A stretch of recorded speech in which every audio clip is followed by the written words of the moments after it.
আমি একটা জিনিস বুঝতে পারি না, আজকাল মানুষের এত স্ট্রেস, পয়সা সংক্রান্ত, অর্থ সংকট, অনেকে অনেক ইনকাম করেও, ভালো চাকরি করে, ভালো ব্যবসা করেও টাকাটা যেন ঠিক ধরে রাখতে পারছে না। কোথাও না কোথাও দিয়ে একটা সেই লিকেজ বালতির মতো টাকা বেরোচ্ছেই। মানে তাহলে একবার ভেবে দেখুন, টাকা তো আমাদেরই টাকা, আমরা রোজগার করছি, আমরা ভালো থাকার জন্যে পরিশ্রম করছি, রোজগার করছি, কিন্তু টাকা কিন্তু নিজের খেয়ালে নিজের খুশি মতো বেরিয়ে যাচ্ছে। অদ্ভুত ব্যাপার, আমরা তাকে হাতে নিয়েও হাতে রাখতে পারছি না, সে এক মুঠো বালির মতো হাতের ফাঁক দিয়ে গড়ে যাচ্ছে।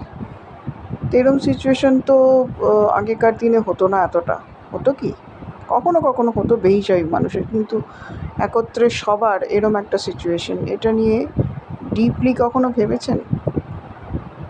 এখন অনেক ব্যাপার হচ্ছে, এইখানেই কিন্তু একটা বড় ভুল মানুষ করছে। একটা ছোট্ট ব্যাপার,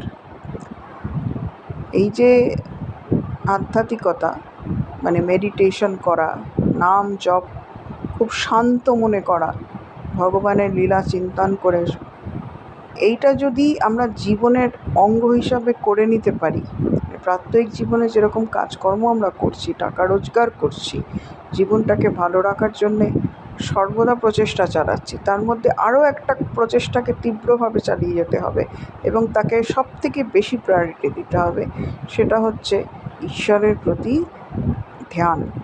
ঈশ্বরকে বা আপনার ইষ্ট দেবতা যেই হোক, তাকে কপালের দুটি মাঝখানে যে বিন্দু, তাকে সেখানে এনে স্থির করে তার প্রতি একেবারে মন শান্ত করে ধ্যান। মানে মনটাকে তখন একদমই শান্ত, যত যাই হোক, এমনও যদি হয় যে আপনি কারোর মৃত্যু সংবাদ পেয়েছেন, তখনও কিন্তু পারা যায় না, বুঝতে পারছি, কিন্তু মন শান্ত রেখে ঠিক যতটুকুন সময় ঠাকুরের কথা চিন্তা করবেন। আর ঠাকুরের কথা চিন্তা মানে কিন্তু শুধু ঠাকুরের মুখ আর চরণ চিন্তা করা, সেটা তো নিশ্চয়ই, কিন্তু ধীরে ধীরে তার গভীরে যেতে হবে। গভীরে মানে এই ঠাকুরের চরণ মুখ দেখার সাথে সাথে ঠাকুর যে লীলাগুলো করেছেন, সেই জন্যে তার বই পড়তে হবে, তিনি কি কি করে গেছেন। হ্যাঁ, সেগুলো একটু মনন চিন্তন করলে হয় কি, মনটা একটা অন্য আবেশে আবিষ্ট হয়ে যায়। হ্যাঁ, এটা কিন্তু আপনাকে এই বেহিসাবি হওয়া থেকে ভীষণ বাঁচাবে। হ্যাঁ, তাহলে দেখুন, ভগবান সর্বদিক থেকে আমাদের সাহায্য করার জন্য সর্বরাস্তা খুলে দিয়েছেন। আমরাই এমন ক্যালাস, আমরাই এমন গণ্ডমূর্খ, তার দিকে ফিরে তাকাই না, আর সব চলে গেল করে হাহুতাশ করি। এই শুধু ধ্যান, ঠাকুরের ধ্যান প্রত্যেক দিন, আপনার সে রামকৃষ্ণ দেবী হোক, কৃষ্ণ হোক, রাম হোক, যার যে ঠাকুর দেবী যাকে যার পছন্দ, যাকে তিনি পুজো করেন বা যার ইষ্ট দেবতা তিনি চেনেন, যাকে ভালো লাগে আপনার, মনের মাঝখানে মণিকোঠায় বসিয়ে, ভুরুর দুই মাঝখানে বসিয়ে তাকে অনেকক্ষণ একেবারে শান্ত হয়ে, তখন আর কোনো কিচ্ছু নেই আপনি আর ঈশ্বর ছাড়া, শুধু ধ্যানটুকু করুন। তার লীলাগুলোকে চিন্তা করে একটু একটু জীবনেও তার লীলার শিক্ষাগুলো জীবনে একটু অ্যাপ্লাই করার চেষ্টা করুন। যেমন ধরুন, কর্মেণ্যেবা বিকারযে মা ফলেষু কদাচন, এই যে গীতার মহান শ্লোক। হ্যাঁ, যখন যখন অধর্ম আসবে, শ্রীকৃষ্ণ বা যে কোনো অবতার অবতীর্ণ হয়ে সে অধর্ম নাশ করবে।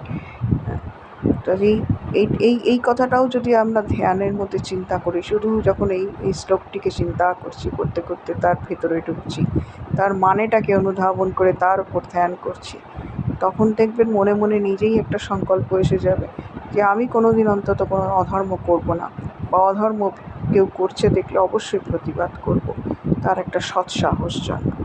এই সৎ গুণগুলোই কিন্তু এই অসৎ যে কাজগুলো হচ্ছে, শুধু টাকা পয়সার ব্যাপার নয়, যে কোনো কিছু আপনার জীবনের স্ট্রেস, টেনশন, অর্থ সংক্রান্ত সমস্ত কিছু, এটা কিন্তু একটা নিয়ন্ত্রণ আপনার হাতে তুলে দেবে। দেখবেন আপনি আগের থেকে অনেক ভালো থাকবেন, অর্থ সংকট কেটে যাবে, অর্থ আসার সুন্দর সুন্দর রাস্তা সৎ পথে, লিগালি, সেগুলো আপনার মাথায় নিজে নিজেই আসতে থাকবে, কেন ঠাকুর তখন আপনাকে হেল্প করছেন। কাজে আমার অনুরোধ, ভারতবর্ষের মতন এরকম একটি আধ্যাত্মিক দেশে দয়া করে ভগবানের থেকে মুখ ফিরিয়ে থাকবেন না। সারাদিনের মধ্যে ভগবানের জন্য সময় রাখুন, শান্ত শিষ্ট হয়ে যতটা সম্ভব পরিচ্ছন্নতা বজায় রেখে, এবং না পারলে কিন্তু তাতেও অসুবিধা নেই, ভগবান যথেষ্ট কৃপাময়। তার অভিজ্ঞতা আমার নিজের বহুবার হয়েছে। শুচিটা নিশ্চয়ই দরকার, পরিচ্ছন্নতা, শুচিতা। তা বলে যে সবসময় স্নান করেই ভাবতে হবে ঠাকুরের কথা, তা নয়। একটু পরিষ্কার জামা পরে নিলেন, বা যে জায়গাটায় বসে একটু ভাবছেন একটু যদি গঙ্গা জল থাকে ছিটিয়ে নিলেন, এবং ছেটানোর সাথে সাথে ভাবতে হবে সত্যিই সব কিছু একেবারে পবিত্র হয়ে গেল। কারণ মা গঙ্গা তো কত আবর্জনা, কত কিছু নিজের পক্ষে ধারণ করেছেন। তিনি কিন্তু সেই যখন প্রথম সেই স্বর্গ থেকে নেমে এসেছিলেন আমাদের মর্তের নদী হয়ে, উনি তো স্বর্গের নদী গঙ্গা। হ্যাঁ, সেই একই পবিত্রতা আজও বিরাজমান। অথচ গঙ্গাকে দেখুন, কত আবর্জনা, কত কিছু আমরা ফেলছি সেখানে, কত কিছু, কিন্তু মা গঙ্গার কিছুই হচ্ছে না। এ এক অসাধারণ দৈব শক্তি। এটা আমার কথা না, এটা সায়েন্টিফিক্যালি প্রুভড। তার কারণ গঙ্গার জল নিয়ে অনেক টেস্টিং হয়েছে, রিসার্চ হয়েছে, কোনো ব্যাকটেরিয়া পাওয়া যায়নি। গঙ্গার জলে ব্যাকটেরিয়া থাকে না, এটা একটা অদ্ভুত ব্যাপার। কাজে সেই রকম শুদ্ধ একজন গঙ্গার জল ছিটিয়ে নিলেন, বা তাও যদি না পান শুধু মনেই ভেবে নেবেন ঠিক আছে বসলাম, কিন্তু এই জায়গাটি অতি শুদ্ধ, ঠাকুর এখানেই আমার ধ্যান নিক। এইটাই বলবো। আর বলবো, ঠাকুর শ্রীরামকৃষ্ণ তো বলেই গেছেন যে মর্তে স্বর্গের স্বাদ যদি পেতে চাও, 3টি জিনিস জানবে যা সাক্ষাৎ স্বর্গ। এক হলো গঙ্গার জল, আর এক হলো জগন্নাথ দেবের মহাপ্রসাদ, এবং তৃতীয়টি হলো বৃন্দাবনের রজ মাটি। এই 3টে মনে রাখবেন। এই 3টের যে কোনো একটিরও যদি সাক্ষাৎ, গঙ্গা জল আমরা রোজই সাক্ষাৎ পেতে পারি, তাকে স্পর্শ করতে পারি, দর্শন করতে পারি, স্বর্গ দর্শন তো হয়েই গেল। কিন্তু তার থেকে পবিত্র কিছু হয় না।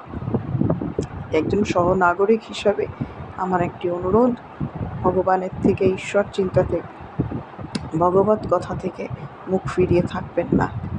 ভগবানকে নিজের জীবনে আসন পেতে দিন, হৃদয়ে আসন পেতে তাকে রোজ আহ্বান করুন। ধীরে ধীরে সব শুদ্ধ হবে, একটু সময় লাগবে, ধৈর্যও তো আপনাকে ভগবানই দেবেন। দয়া করে এই কাজটি আপনারা একটু করবেন। নমস্কার।